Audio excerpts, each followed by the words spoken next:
Hey everybody, how you doing? My name's Tony Anobile. Welcome to the very first recording of the Red Lover Roundtable. I'm staring at our fearless leader, Marcos Torres, or Marcus as he prefer to be called, and he is laughing right now, ladies and gentlemen. You can't see it, but I can. Like I say, my name's Tony Anobile. I'm going to do a quick introduction, and we're going to introduce all ourselves. Our various speakers are going to be here today that you're going to hear. My name, like I said, is Tony, and I hail from the great state of Arizona, born and raised in California. But 10 years ago, this September 2013, we moved over there. So it's kind of home now. Arizona's kind of home. I'm an archaeology and theology major here at Southern Adventist University. And love lots of different hobbies and different things. But you're going to hear all about that later on, I'm sure. Now, going over to our right, go ahead and introduce yourselves, and we'll come around and go ahead and start this thing off. My name is Steve Hall. Do not say ginger. As Marcos alluded to, my hair is in fact bright red, That's just so like racist, Jesus. man. That's so racist. Me, Jesus, and King David all had red hair. Really? Yeah, biblical fact. I have it on a T-shirt. It has to be real. Okay. I hail from Orlando, Florida, originally. I've moved up here to Southern because I heard they had seasons, and They do. yeah. 4 of them. So I love, like I said before, I love talking about anything, specifically Jesus and pie. I really love pie. Pecan is by far the Pecan is superior great. I pie. love pecan pie. But we're not My here to wife talk isn't, about but I love baked confections. We're here to talk about the Lord, which I'm also a big fan What does of. confections mean? Huh? Pastries. Pastries. Delicious baked goods. Okay. Yes. Once we explain the Like a rules of the croissant. coin, you can no longer use Oh them. my word, Ruth. Okay. Once again, my name is Ruth, and Ruth Bonet. I'm 23 years old, and I'm a theology major at Southern Adventist University. And I grew up in Florida, and I come from a small town called High Springs, and there is a comical term in our family called the Puerto Rican redneck, because I grew up in the country, and where antelope was hung over my fireplace. Yes, we do get cold Did in your Florida. dad hunt that antelope? Yes, he did. Isn't Wow. Puerto Rican redneck kind of like a redundancy at Kind of like that an point? oxymoron. Yeah. You keep talking like that, It's you're an gonna get oxymoron. hit in the head with a mossy It is an Arroz con gandules. It is pretty. A la cabeza. It's very interesting. So your dad hunted the antelope. That's awesome. My stepdad. My stepdad yeah. hunted the antelopes, and he learned how to do rice and beans, and my mom learned how to cook biscuits and gravy. Nice. Good compromise. Yeah, very Very good good. compromise. Good yeah. compromise. Very good. Well, my name is Marcos Torres, and I'm a Jersey boy, proud New Jerseyan, and married to a wonderful woman from Australia. And her hometown is the number one reason why I will probably never live in New Jersey again. And I have 2 boys. They're great. And like everyone else here, I'm a student at Southern Adventist University. And, I'm playing with the quarters over here. Sorry about the annoying sound. But yeah, I'm a student at Southern Adventist University, and this is my last year, and I just love to talk about Jesus. I love to talk about what it's like to have a relationship with Him, the simplicity of knowing Him. It's just my passion. And as I move on around the table, I want to go ahead and introduce, I want to clarify that the 4 people that were just introduced, Tony, Stephen, Ruth, and myself, Marcus, we all form a part of what is called the Red Letter Roundtable. And so we'll get together and periodically, and we'll just talk about different issues that are relative or relevant, should I say, to Christianity and to what it means to be a young person following Jesus. And of course, at every pod, we will get together with a guest. And today, our guest speaker is EJ Fernandez. Yeah. Yes. So EJ, tell us a little bit about yourself. You have 30 seconds. My name is EJ Fernandez, also known as Elias Joel Fernandez Castillon. I am Salvadorian Dominican. I am from Miami, Florida. So Born and proper guy raised. over here. I spent 3 years in Texas, though, and that is my second no. love. Really? That I would live there. You in would? Texas. Oh, beautiful state. Yeah. I know why people are so proud of being Texan. Really? Besides the history, definition they want of us to secede beautiful from the is United very States. different from mine. Well, Hey, let's not offend any Texans. North listening Central Texas, to us. Dallas Fort That's Worth. But I true. do find That's true. Texas to be a very interesting. Very interesting, place. unique in its topography. It's And, very big. yeah, Yes. huge. Yeah, it is. Takes 3 days to cross. Man, what's up with that? I was in Fort Worth and I fell in love. I That may is go a- back, may not. That is a pretty place. Yeah. So, Jesus is my main passion. Next is basketball. Third, food. Awesome, dude. Well, I just want to take the time really quick to introduce what Red Letter Roundtable is all about. I already said a little bit, so I'll take a little bit more time to talk about it. And basically, Red Letter Roundtable is, like I said, just a group of us young people who have gotten together and said, you know what, let's get together and talk about different issues that we struggle with as young people in our faith. So we can talk about, just different topics that people generally don't like to talk about, or maybe when they do talk about it, it's done in a really just negative way. So that's basically the idea. That's basically the concept of what we're doing here is we're getting together to wrestle with faith. We're not getting together to debate theology or to somehow have magical answers that nobody else has. It's just getting together to be honest with one another and to just grapple with what it means to be a young person following Jesus in the 21st century, which is pretty wild. And so we're going to talk about a lot of different topics in the future. Today is our first time getting together, so we're just going to talk about what Jesus means to each and every one of us, kind of like an introduction podcast. And then we'll go into more interesting, not saying that this isn't interesting, but, more interesting or crazy, I should say, topics that young people have a lot of questions about. Things that I had a lot of questions about growing up, and nobody seemed to have a good answer. And so I just want to explain a little bit about the program. So there's some rules to Red Letter Roundtable. The number one rule is no theological jargon. In other words, all of us here are theologians. Like, we are not allowed, it is against the rules of this program to use theological words. And each of us have 3 quarters, and I've really requested that they return these because this is actually my laundry money. I only have No quarters out of promises. $1. No promises. Well, some of them So I have. might Yeah, cut How come you guys really Steven have to got give these back. $1? That doesn't This is- seem fair. I won't be able to do I my got laundry. special- Is he special because he's a redhead? Well, he has Yeah, one sure. too. See? Because he's the guest and the redhead. Yeah. Wow. Well, I'll make sure you get it You next just time. pitted You us don't have against to each worry other. about me because our laundry is actually free. Oh wow! So- Rub it in. Why don't I'll give ya? you back your 3 That was a quarters. little- No. Well, this is the purpose of the 3 coins.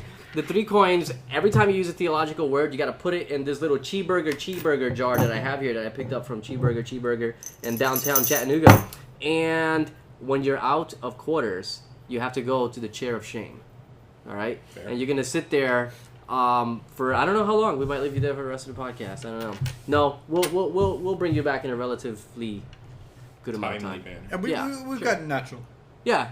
Checking We've got a points. natural. Yeah, we've got a natural time. So basically, that's the first rule. No theological big words. No ginormous words either. Like ginormous. Like you can't use these words. Okay. I feel like No bueno. jargon Well, and ginormous They are both are. words They that would are. have gotten a quarter. They would have gotten a quarter. They're not like they're short, man. That's not like he Ginormous said is- onomatopoeia. or ginormous something is like a that. big- But onomatopoeia is not ginormous even a is word. typical word. People Yes, say, it is. this It is is? ginormous. Yes. What all the the world time. does it mean? It's English. think. Where do Did you you live? take Magnanimous. the SAT? We're Like, not.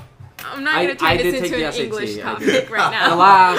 The last rule is no theological or doctrinal debates, and because this is supposed to be just us getting together, Fair. talking about different issues, and we won't always agree on I everything. make And there, no promises.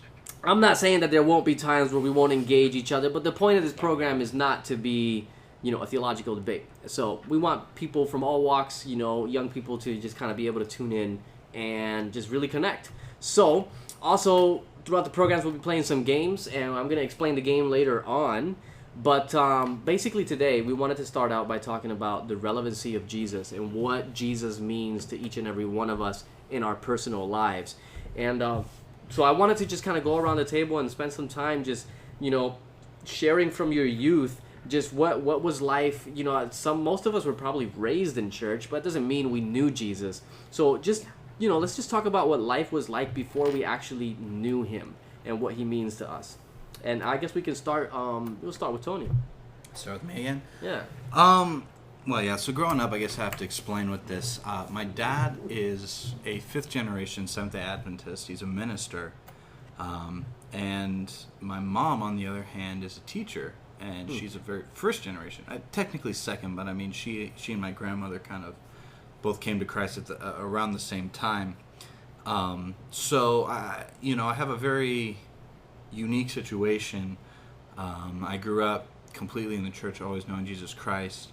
But I didn't really find him until I became about 14, 15 years old. I kind of stepped back and I said, wow, You gotta tell us about that later, though. Yeah, no, definitely going to hear about that later. But, to me, Jesus is something beyond even what I could imagine. He's not just a concept, even though I did accept him philosophically. Yeah, you're big gonna have to word. throw a coin in, bro. Big word. Philosophically, Yes, that's not- philosophically is a huge word. I accepted him as an idea. Okay, that's better. That's better. But Philosophically. Look at this guy. you're wasting my minute. I accepted him as an idea, but he's very You're real. out He's of a very minute. alive in my life. He's an Yeah. experience. It's not just something that happened 1,000,000 years ago or 2,000 years ago. It's something that happens today and yesterday and every day. And he's a part of my life, and he's a part of my life as I continue to live it. And I think that's something that drives me. Cool, man. Stephen, what was life like for you before you met Jesus? Beware the word philosophically. Thanks for Should that he have to warning. throw the next quarter in? Just no, we won't do that. We won't be that mean. For me, I grew up in the church too, but until I was almost done with high school, my faith was my parents' faith. Yeah. So I would say for me, my life before Jesus was routine. It was safe. It was tradition more than anything. Yeah. And like I said, we'll touch on some of these things later, but definitely in high school is when my faith became my own, and that's when Jesus became real. Right on. For me. Ruth? Well, I also grew up in the church. My mother, on the other hand, she was a 5th generation Adventist. My father converted from Catholicism to Adventism, and so a lot of that was new to him as well. But I, on the other hand, even though I grew up in the church, I actually rejected Jesus Christ when I was about 8 years old, and it wasn't an issue of whether or not he was real. It was more of an issue of whether I wanted him to be in control of my life. And there was things going on at that time in my life period that things didn't add up with what my family was going through and calling themselves Christians and what was their lifestyle and then what I was seeing played out. And so therefore, at the age of 8, I said I didn't want anything to do with it, but then that lasted till I was about 12 years old, and it was about at 13 I became confronted with the reality of Jesus. My parents were going through a divorce, and I'm the oldest of 3, and I kind of defaulted in being the second mom, and I began to realize that just taking on the responsibility and a lot of other things that were going on, that I wasn't gonna make the cut, in other words, and it brought that reality to my forefront, and it's slowly but surely God has begun to teach me that the idea of our perfection, in the sense that we all have to be perfect, is not his same idea of perfection. And when I was 13 is then when I gave my heart to God, and since then he's been a constant reality in my life, and he has shown me that, Ruth, it's okay for you not to be perfect and to meet every standard. Awesome, dude. I think you're launching into, just by bringing that up, I'm just kind of looking back at my life, and I was raised in church too. I guess all of us were, and I was raised in a Hispanic Seventh-day Adventist church up in Newark, New Jersey, and well into my teenage years, I can't say I ever had anything against God or against Jesus or against the church, but there did come a point where I just didn't really see why it mattered. I didn't really think it was important, and so I was indifferent. I wasn't angry. I didn't have any reason to be angry. It just wasn't a big deal. It just wasn't a big deal. It was like, yeah, with or without it, whatever. And so that was kind of like, life for me before I knew Jesus. I'm not like some drug addict who was delivered from, drug addiction or anything. I was just this typical teenager growing up in the city who just, life was all right. It wasn't horrible. And God just wasn't that big a deal. That's pretty much what life was like for me before Jesus. And what about you, EJ? Life for me, I would say it's pretty much the same. I mean, I was born into a Christian home. My parents took me to church every week. A lot of consistency. But I really didn't feel like I was really wanting to be one of these churchy people.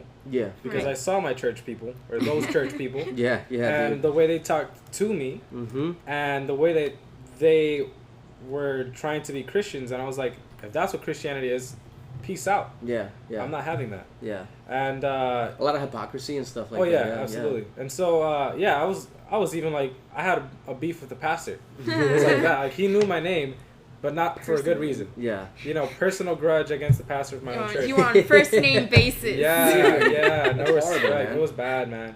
And Bum, ba-da-dum, ba-ba-bum. straight up. And About to duke it out. yeah, bro. and With the youth. I did everything to rebel against the church. Yeah. Not necessarily the church, but against these people Yeah. who said they were Christians. Yeah. And so it was, my parents, they always wanted to guide me, to do the right things. But then they also gave me choice, and I Yeah. chose wrong. Yeah. So I'd go to parties, and in Miami, all that's very accessible, Yeah. unfortunately. Yeah. And, went to parties as I was younger. And then I found myself realizing how shallow and empty I felt after every morning. Wow. And it wasn't until sometime later in high school that I realized, okay, my life needs to change. That's wild. Yeah. Oh man. Well, we're gonna talk about that a little bit more coming up here. It's pretty wild, just thinking about what life is like before Jesus, and just looking at all of our experiences. Like, all of us were raised in church, and I bet that a lot of the people who are probably listening to this have the same story.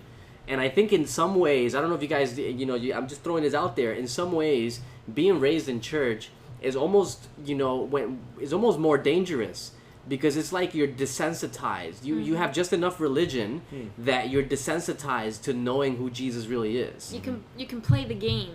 Yeah. Almost. Yeah. You can kind of And kid not yourself. get caught. Yeah. Yeah. Absolutely. So it's just like this really interesting struggle that you find yourself in. And I know for me, for many years, I was just like, I just played church. I played church, and I grew up in this environment where people didn't really care if I knew Jesus. They just were concerned that I came with a tie on and I behaved while I was there. And that's all they cared about. Like, they were happy. So long as I had a tie on and I behaved, like, everything was cool. But whether or not I really knew Jesus, it was like, didn't really seem that important to people. So I don't know, just throwing that out there, see if anything bounces back. Can resonate with it. Yeah, dude. No, it was like that for me too. I mean, I've seen, and even after coming to Jesus, I've seen that the emphasis is put on appearance a lot of times. It doesn't matter if you know Jesus as long as you look like you know him. It doesn't matter if you're living a life that glorifies him as long as you look like somebody who might do that. Yeah. And if things okay. Yeah. You know what I mean? And I think that's one of the biggest challenges that people have today, embracing faith or seeing why they should be a Christian at all, is because too often faith has been presented to them, at least it was to me, as superficial. Yeah. Yeah. Which I don't know if that here. Oh, yeah, throw that in there, bro. Superficial. What does that mean? What does that even mean, I'm just Steven? assuming anytime I use a word with two syllables, I just throw it in. Well, but the thing is, I mean, you got to define this ginormous word now. But no, what I mean though is Fake. yeah. There you go. Fake. Exactly. Shallow. Fake. Fake. Fake. Awesome, man. So Yeah. I think. Well, I think we all kind of resonate with that here. Let's take a pause really quick. Tony is going to launch us into a quick little segment. Go ahead, Tony. What are we doing here? All right, so this is a special game we're going to have with our guest. We're going to try to do this every single time. This is called Are You Relevant? Are you We're relevant? talking about the relevancy of Christ, the relevancy of life, and what it means to us. So, EJ, we want to play a special game with you. Well, before we play the game with EJ, we got to explain, because I didn't explain the game earlier. Let me just explain it really quick. I'm stealing your thunder. Yeah. Nah, she wasn't trying to high five That me. wasn't high five. I thought it was a high five. I feel so swole right now. So are you relevant? Basically, Tony is going to ask the guest 3 questions. That was my favorite moment of the day. Tony, were you planning on explaining this? Because, like, you see... That's what I asked. Oh, you just paused him. It's okay, just go. No. I We're not time to go. I thought you were just going to launch into it. I didn't realize you were going to explain it. It's fine. Go, No. explain it, Tony. I already lost 2 coins. But you have a great mustache. No, stop. As he comes All right, here's in. the deal. Better idea. Here's the Go deal. for it. Okay, Go so for it. Tony's gonna Deep ask EJ 3 questions about stuff that's happening in the world right now, and EJ has to answer the right answer. If he doesn't answer the right answer, then he can get. There's 4 different scores he can get. A 0, which means he's so not relevant.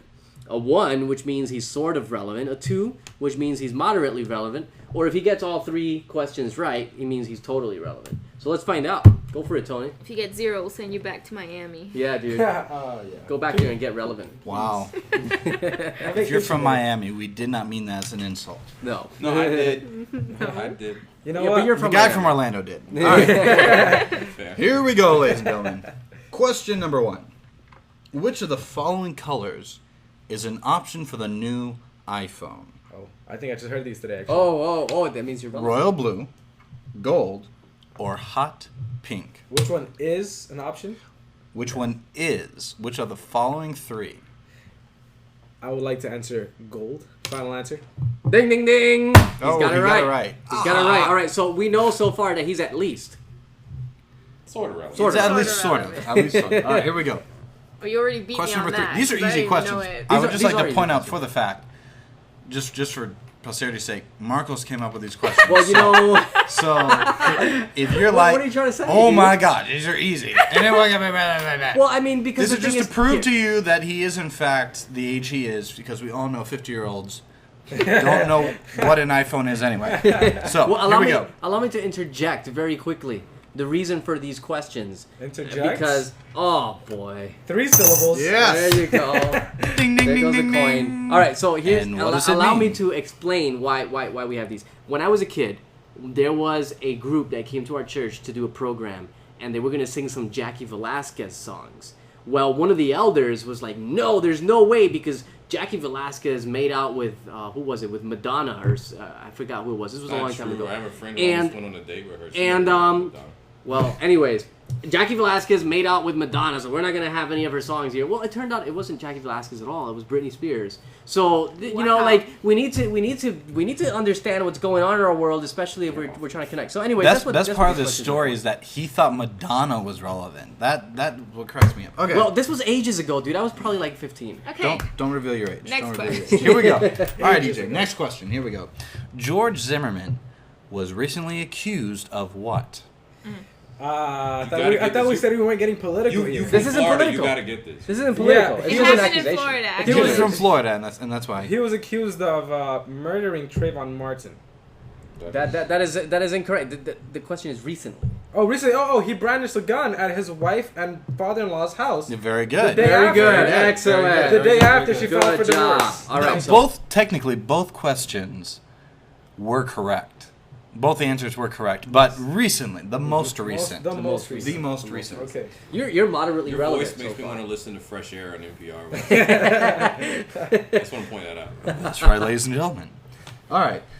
Which celebrity has recently shocked America with her newfound Miley Cyrus. Oh, get out of here, dude! You're Now, supposed to hear I the would like options to point first. out. I would like to point out. My parents would have no clue what that was.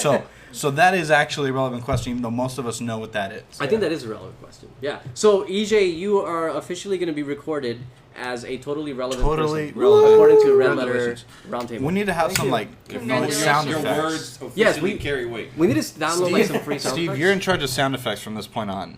Okay. So I he just wanna hear is like a officially ding, ding, totally ding, ding, ding. relevant. That's what I Go wanna for hear. it.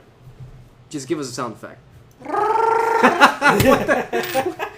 What's that? Like a, I will like take that Chewbacca, Chewbacca, Okay, like we'll a baby hold on Chewbacca sound or effects for next something? week. Next time we'll get the sound. I didn't get the middle. It was the human soundboard before I came in. I apologize.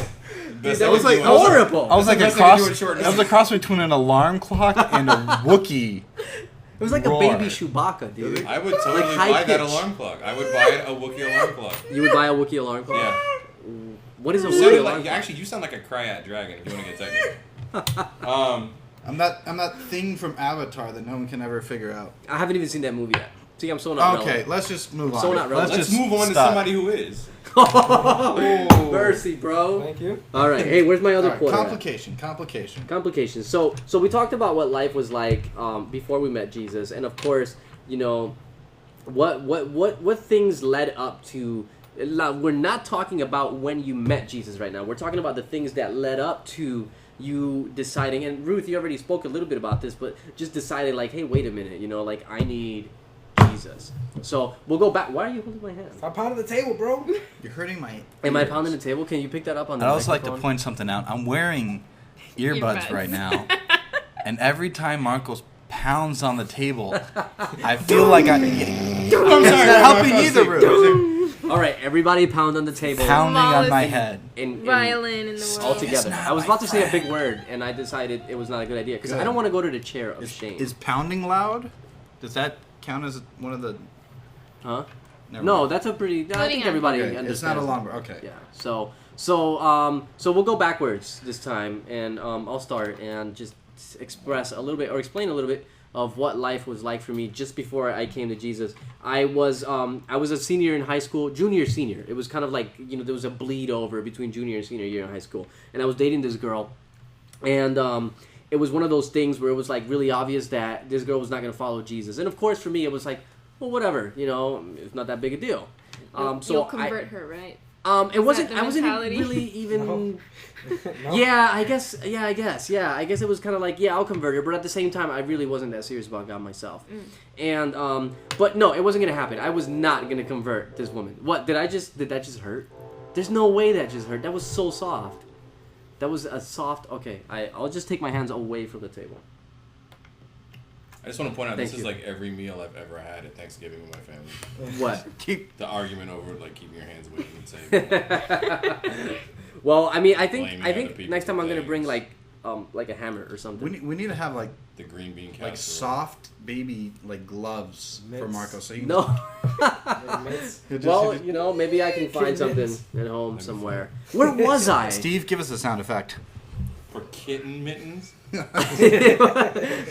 don't You even say know where I dating was. this girl. Dating Oh this yes, girl. so I was Dating dating this a girl in girl. high school. Blah blah blah. You yeah. weren't serious about God either. I wasn't serious about God. I figured I'll convert or whatever. But it became very obvious that I was not going to be able to, and so it just there was a point in the relationship, and I can't remember all the details. It's not like I lay awake at night and think about this every night. It was a while ago, but there was a point where it became really obvious. It's either her or it's God. And of course, in my mind, I thought, hey, I'll just, choose her. Like, that's the easier option, obviously, because I'm more interested in her. But, like, I just did not have any peace whatsoever. Like, I did choose her. But, like, I just wasn't happy, dude. Like, I had no peace whatsoever. And so that's kind of what led in. But I'll share a little bit more about that later. We'll go toward Ruth now. More about how life was before? Oh, Jesus? well, just the little events that led up to when you Little actually events that led encountered up. Jesus, yeah. Well, like I mentioned earlier, my parents had gone through a divorce, and my mother was living alone, and she herself was being, having like an identity crisis, going through depression. My father was the same way. And we had to alternate every other weekend to go visit my father. We had to pack, and I hate packing. But I'm so I hate good at packing, it. too. I'm hate so good at moving. it. I can do it so well. But Maybe I you would can I help would me have move. to I would have to pack every other weekend with my sisters, and my little sister was about 6 years old, and I was 12, and my other sister was 11. And so essentially when I would go to my father's house, it was I would become mom. And I would become also wife. I would help my dad pick And how out old were his you? tie. I was about 12. Oh, mercy. And this went for probably pretty good, up to about like 18. Wow. And anyway, so there was these things, and I would have to wake up my sister, my baby sister, and change her and tell her to do this and make her hair, and in one of her temper tantrums she would pull her hair out and she would ruin everything, and then we would be late for church and all these things. And Which, of course, is the biggest problem with her pulling your hair out. Yeah. It's being late for Doggone church. it, you're bleeding and we're going to be late to church. my sister, What do we she deal would with have first? these temper tantrums that she would get so angry. But anyways, and the funny thing is that how earlier we talked about how people would come, like the focus was to come in a tie and have this mentality of a perfect appearance of doing churchy. Well, I was the person who would automatically judge you for you not dressing that way. I was the type of person that if you came to church in jeans and a t-shirt, there was a problem. Yeah. and I had a very strict type of mentality in my head. And even though the funny thing is that I didn't want anything to do with God between the ages of 8 and 12, I was very much a rule person in the sense that I played church and I was going to play it good. And so you wore your skirts, you wore your heels, you know, you can't wear dark nail polish. I mean, all these type of stuff. And to be honest, my life was absolutely miserable. At the same time, I was also very interested in Japanese animation. Oh yeah, dude, that was like it back. You guys remember Dragon Ball Z? Absolutely. Right. Yeah. No, I was very involved Okay, you were in interested in it. Dragon Ball Z? And the deeper, it started off with simple stuff like Sailor Moon, and then it got into deeper things Sailor like Moon. Inuyasha, and then Cowboy other Bebop. things, other things. And the issue with that was that the more and more I got involved with that, the more and more it became involved with demons and homosexuality and just tendencies that I knew in the end was completely unbiblical in a lot of other areas. And so one night I just finally, I was tired of kidding myself and kidding those around me. And a lot of people found me unapproachable. They weren't able to find me. So you were that a I could legalist. connect. You were a 12-year-old legalist. Well, because we're not allowed to use words, I didn't chose that word. I'm so gonna end up in the chair of shame. But I'm gonna now call that you- because you said that, I'm gonna call you Marcos 2 coins. One coin. Do I have? Am I the only person with 1 coin left? yes, Wow. This is horrible. I have 3. Oh my Beautiful, goodness. untouched 3. But Oh my anyways, so yes, because Marcos said the word, I was legalistic in some form of thinking. And anyway, so one day, I was just tired of it all. I really was tired. And I was about 13 years old, and I was laying in my bed, and I said, God, I really can't do this anymore. And I was tired of it. And I said, come, help me figure it out, because obviously I can't. And I remember one time I was coming back from school in the bus. I rode the bus all the time, and it was horrible. But Was it the yellow bus? it was a yellow bus. Nice. It was a Yeah. yellow bus. And I come The back cheese home. bus. I was coming back home, and this was about 2 weeks after I gave my heart to Christ, and I realized that the void inside my heart was gone. Wow. And I sat there and I realized that this actually works. This isn't something that is just talked about. There was an encounter, and I explored that. That was the time where I was able to put the stakes in the ground and go from there. Wow, man, that's powerful. Well, we have about 10-15 minutes, so yeah, man. What about you, Steve? For me, what led to it was in high school, I was really apathetic about everything. I didn't feel connected to anything. And because of the influence of the youth pastor that I had at church kind of drawing me in and bringing me into stuff, he showed me that God, he called people, you know? And I felt God calling me to connect with him and to do stuff for him. And he gave my life purpose. Wow, awesome, man. Tony? Man, mine's along the Ruth lines of longness. But we don't have that much time, so you're gonna have I'm to. gonna cut it short. Reader's cut it short. Digest version. Yeah, Like I Reader's said, Digest. I grew up in the church, PK, which is we'll have to explore that lifestyle. Pastor's kid. Mm-hmm. That's not it's PK. That's applied to every That's form applied of to a lot. denomination. That's a multi. That's not a. That's I not don't a know. theological I think we should word. debate this one. Nope. It's a theological term. I think you're safe. Thank you. Seriously. No. I agree. No, he's not safe. Okay, somebody else against needs two. to have 1 Three against coin. two. Quit It's being 3 against legalistic 2. about it. Oh, Quit being against legalistic two. about it. That is. Thank you. Well, You're I'm not the only one with accepting one Moving on. philosophically So, this I grew up as a idea. pastor's kid in a pastor's home, fairly conservative, Latino household, and so we know what that's like. yeah, you know, and so like Ruth was saying, I got to a lot. You know, my dad went to college in a place where they say if you don't preach with a 3-piece suit on, I mean, you're pretty much a heretic. Yeah. Forget Jackie Velasquez, man. I mean, you know. In fairness, What? your dad looks good in a vest. He does. He does look very good in that. He's a portly man now. Portly man. What is Portland? Yeah, thank you. That's a now $50 I way of saying I want to announce that I am no longer way of saying the that. only one with 1 coin. Moving on. Tony has 1 coin too. Chunky. You all know what the chunky. word portly means.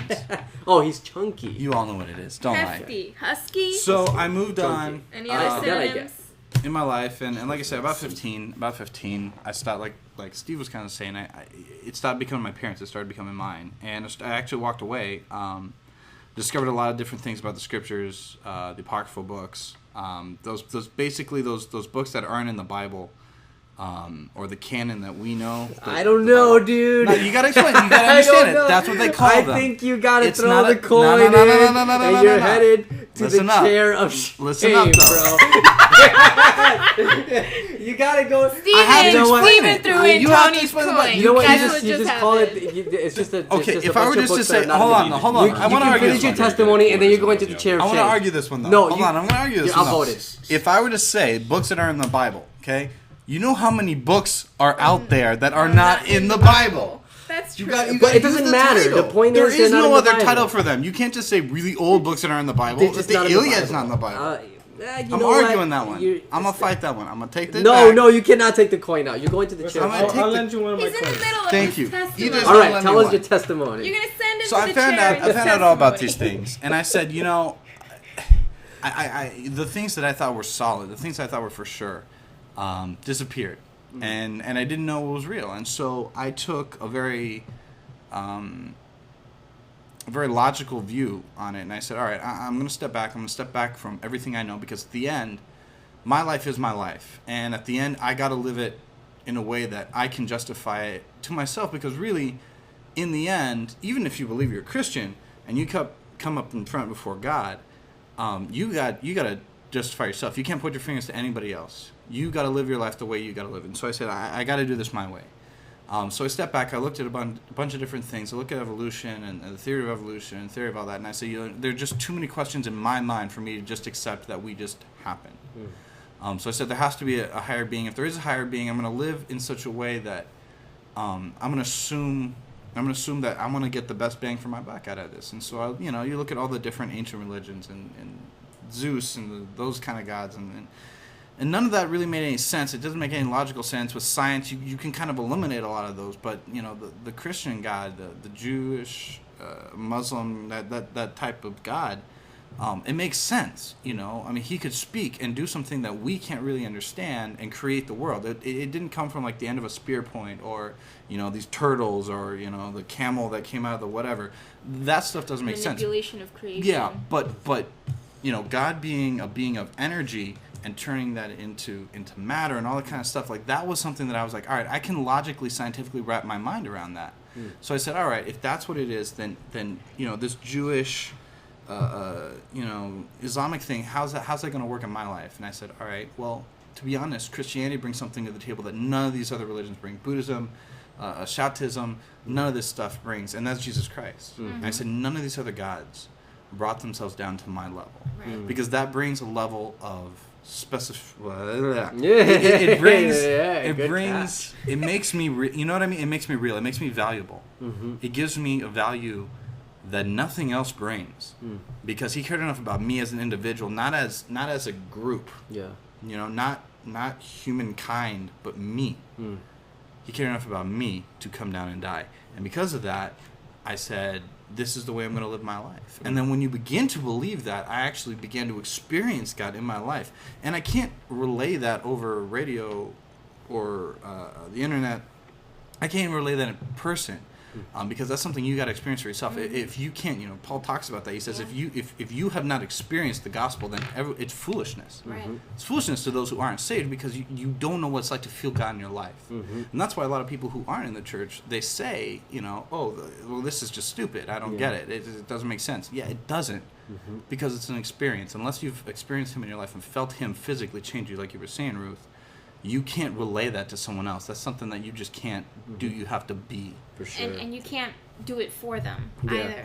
either. Exactly. I can't reach in your brains and just be like, feel God. It just doesn't work that way. Steve, sound effect. Kidding. But He looks like he's cooking one up, dude. So anyway, so that was about 18, and I accepted it. I said, all right, God, you know what? I'm going to give you my life. I think you're worth it. I definitely think that everything's going to happen. And I mean, you guys will hear the rest of the story later, but I ended up living for a year in Hawaii, working as a chaplain with a bunch of kids. And then I ended up here. So, I mean, it's I just really need cool to story. pause because EJ is playing with an ant that's walking on the table. That's not an ant. It's a gnat. It's a gnat Yeah. that Why are you playing with a gnat, Tony bro? didn't thoroughly kill it, so I'm trying to see if I can resuscitate it. Why would you want to Segueing on resuscitate a that. gnat? Segueing onto that. EJ, what's your story, man? So Yeah, well, actually, hey, here's the thing, because we're almost out of time. okay. All And right. so EJ is going to be the guy to wrap it all up, and so I just wanted to jump really, really quickly and just finish my story, because all you guys basically finished yours. I didn't get to finish mine.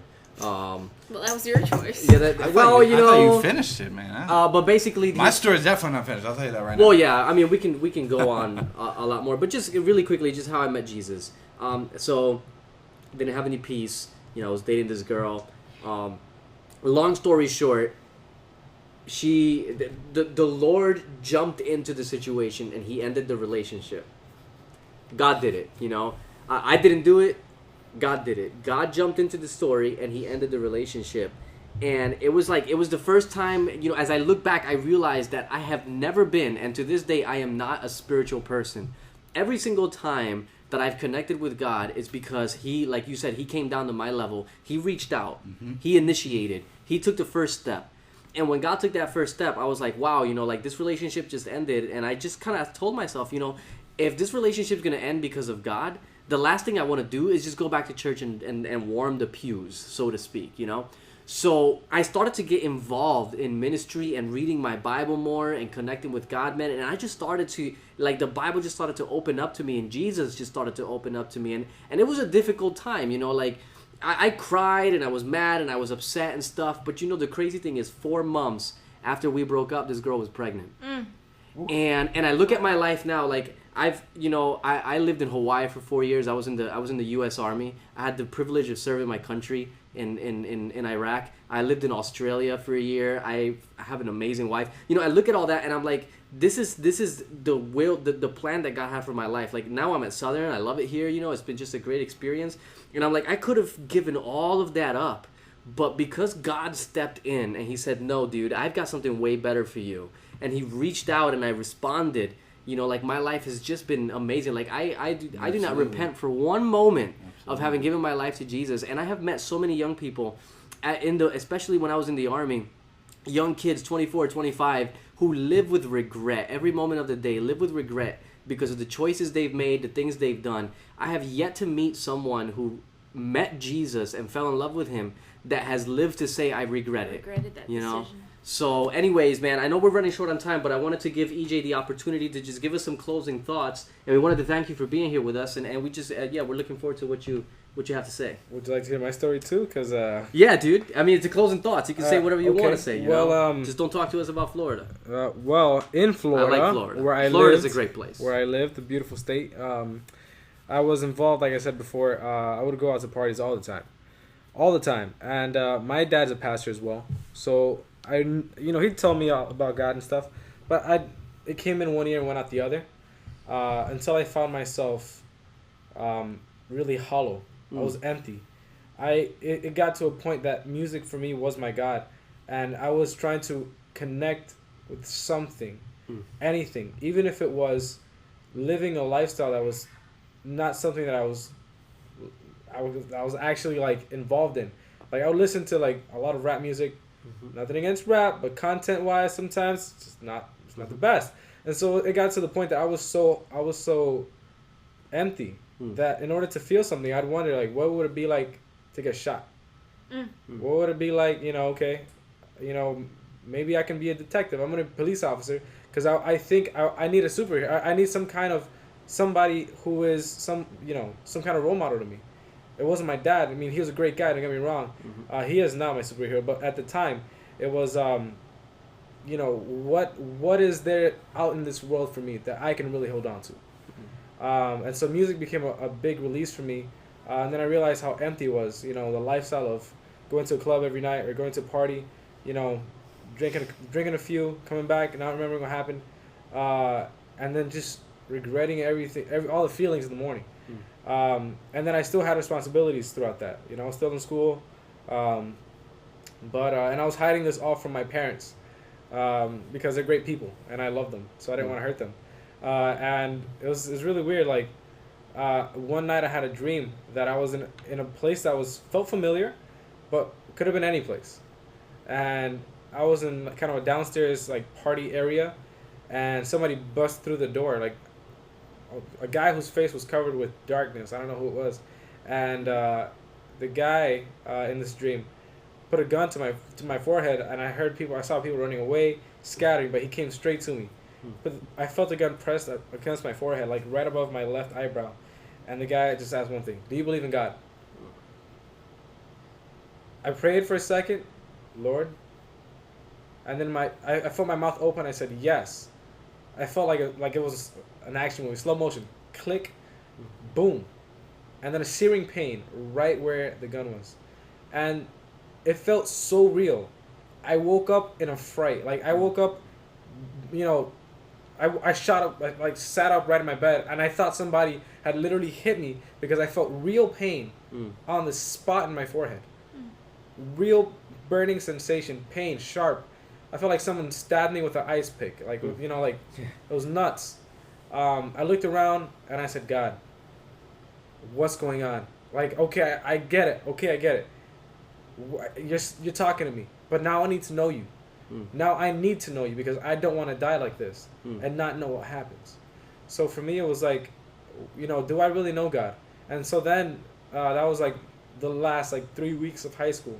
And then I began a journey to know who God is. My dad's a pastor. He's a great guy, and he has a lot of peace. He has a lot of wisdom too when I ask him for it. And so I started to do what he recommended me to do once: read the Bible. First time in my life I ever did it. And I started with Proverbs, a lot of good information, and I said, man, if this is what's in the Bible, stuff that actually makes sense and I can do every day, what does the rest of it have to say? And that to me inspired like the love of Jesus, like the God of the Bible, and how real and how relevant and how every day, you know, what he's teaching me I can use. And I guess that's what we're talking about today. You know, how Jesus is relevant. And pretty much, you know, if I'm closing, right? Yeah. We're not sure what we're supposed to do in this world. We serve a God who knows our purpose, who's created us for a reason, like Steve was saying, who's calling us to know him and to know who we really are, because through him we can have peace, we can have purpose, we can have everything that we know we're missing: joy, stability, you know, the things that we lack naturally. Jesus is the answer for that. So when we talk about Jesus and how he's relevant, how he's practical, there's no other answer, there's no other person, being in the universe, that is more relevant than Jesus. Because in him there's life, in him there's joy, in him there's peace. Even through pain, we can hold on to him because he is consistent and he is good. And so I guess that's it as a final thought. You know, when it comes to living life, many times we're going to think YOLO. You know, you only live once. Sure, and that's true. But it all depends. Are you going to live until you're maybe 50, burnt out? Do you want to live to 70 or 80 because you had a good diet? Or are you going to live once right, give it to Jesus, and live forever? Amen. Yes, sir. Amen. Awesome, dude.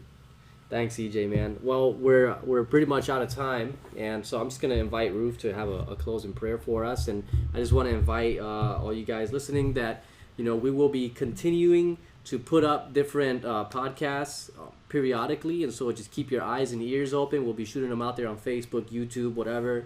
So you can just subscribe to the channel, and we'll be, you know, getting them, and you can send comments, post comments, whatever, anything you want us to talk about, that would be awesome. So Ruth, can you lead us out? Yeah. Dear Heavenly Father, Lord, we thank you so much for the fact that you were not afraid to intervene into our lives, and for the fact that that you have the strength and the guts to be able to come down into a world that doesn't understand you and be able to intercede, Lord, and also to be able to mess up our lives in a way that we can no longer deny your existence. And so, Lord, I just want to thank you so much for what it is that you've done, for the fact that you have come and shown how relevant you can be and how relevant that you are.